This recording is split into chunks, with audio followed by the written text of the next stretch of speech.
Hello guys, எல்லோரும் எப்படி இருக்கீங்க? சம்மர்னாலே மாங்காய் தானே. ஸோ யாருக்கு தான் மாங்காய் பிடிக்காம இருக்கும்?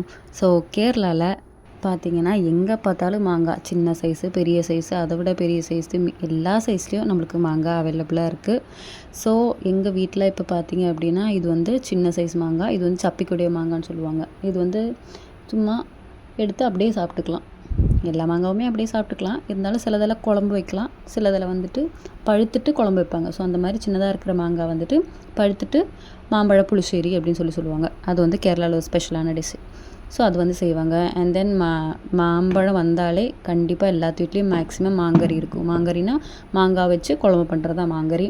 அண்ட் தென் 1 இயருக்கு தேவையான மாங்காய் ஊறுகாய் வந்து செஞ்சு வச்சுருவாங்க இந்த டைமில். ஸோ 1 இயர் ஃபுல்லாகவுமே இந்த மாங்காய் வந்து தான் யூஸ் பண்ணுவோம். நெக்ஸ்ட் இயர் வரும்போது புதுசாக அடுத்த பேட்ச் வந்து எடுப்பாங்க.